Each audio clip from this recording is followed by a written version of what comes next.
What is self-focus? Have you ever felt an attraction to someone passionately engaged in a job they love? Have you ever been captivated by someone authentically expressing themselves naturally but with intensity? For sure, at some point in your life, you have encountered or are currently around individuals like that.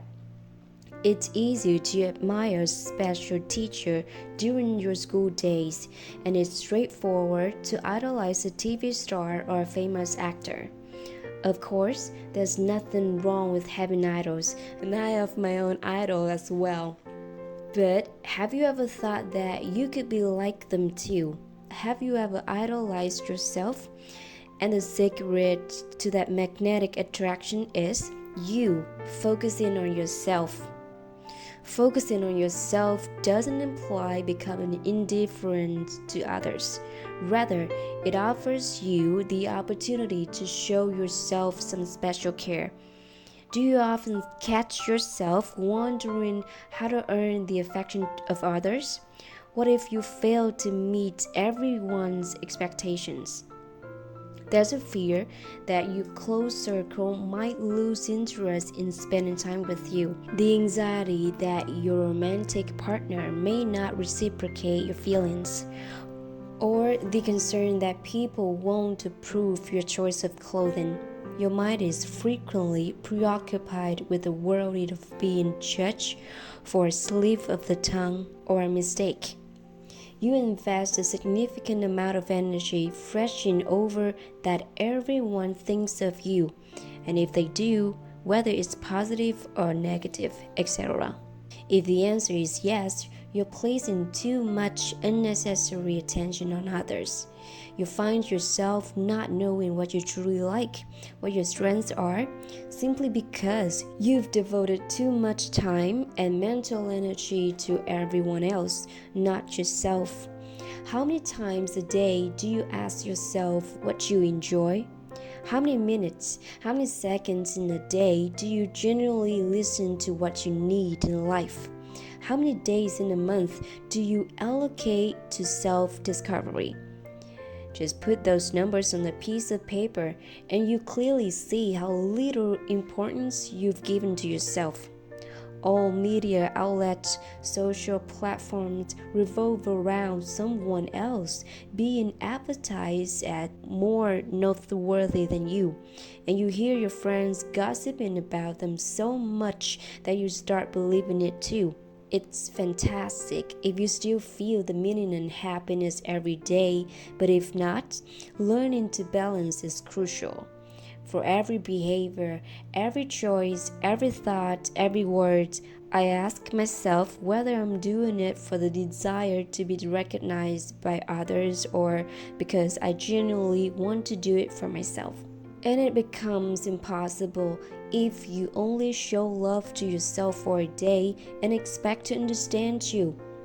But when you're facing with a choice, deep down, you already know what you choose.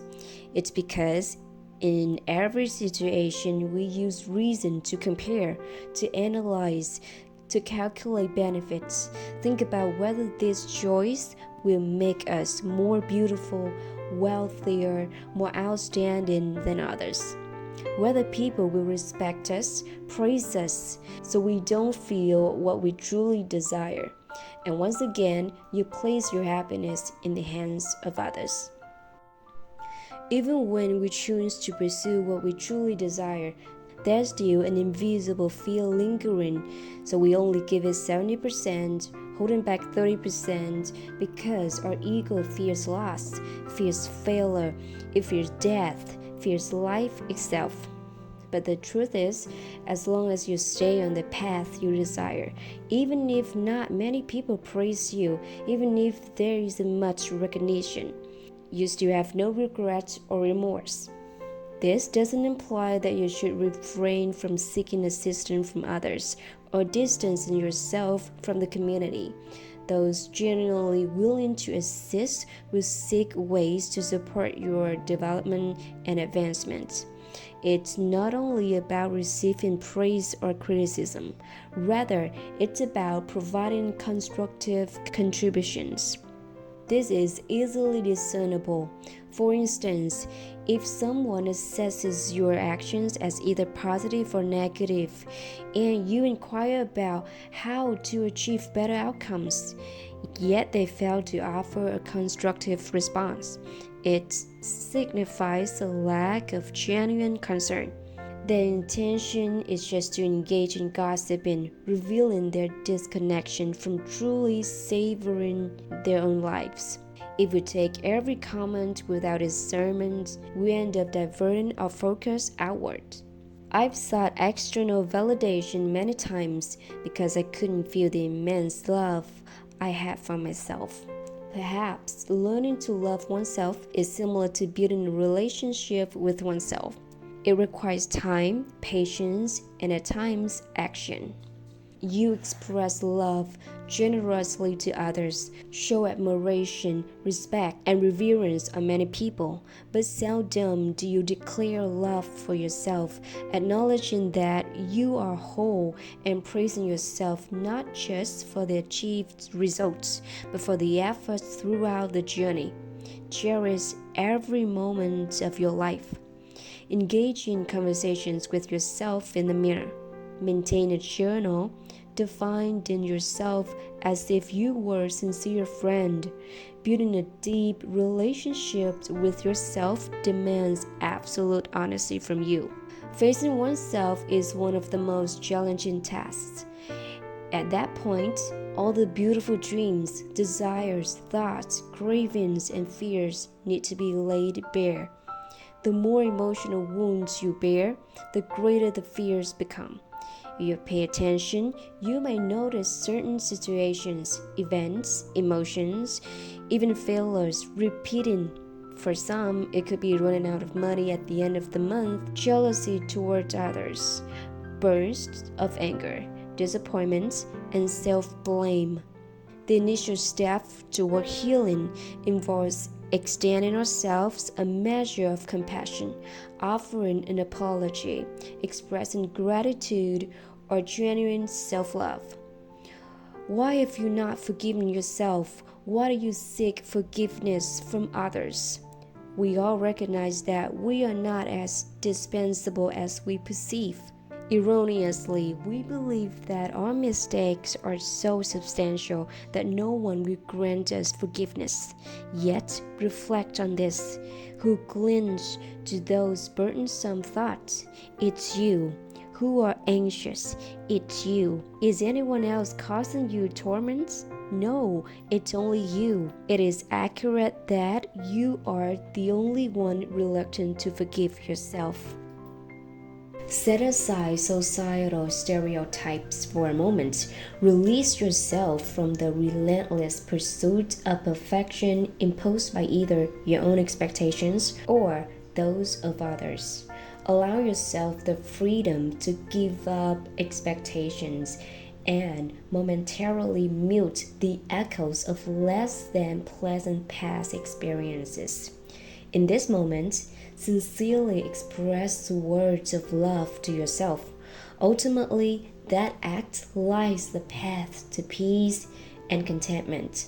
It's about directing your attention inward. External achievements may abound, yet they remain incomplete without the accompanying sense of inner happiness. The next step is to rediscover what you truly enjoy and dedicate at least some time each day to do them. At this point, you embark on a journey of self-discovery. If you're like me, there were many times in the past when I labeled on others from the first encounter. At that moment, my ego started judging, thinking that the other person wasn't so great. Until I spoke, got to know them, and spent time together, I realized that they also had admirable qualities, and my self-love journey began in a similar way. Compliment yourself as you compliment your loved ones. Don't only praise others. Whether you're a man or a woman, acknowledge your own value just as you naturally are. If you don't prioritize yourself, who will? No one else has the capability to do so except you. Therefore, please, please, please do something for yourself. Bake a cake for you, indulge in a relaxing spa session. Allow yourself to write a story, to dance, or live freely as your true self. And when you love yourself enough, everything you do comes from a place of love. How can you offer love to someone else or anything if you don't have it for yourself? Whether it's a person passing by a flower or a bee flying by, what it gives back to you or to the bee is still the perfume, because the essence of that flower has nothing different. Speaking of raising self-awareness is not selfish when now what you give is joy and happiness overflowing within you as you discover your authentic self. It's like truly coming back home.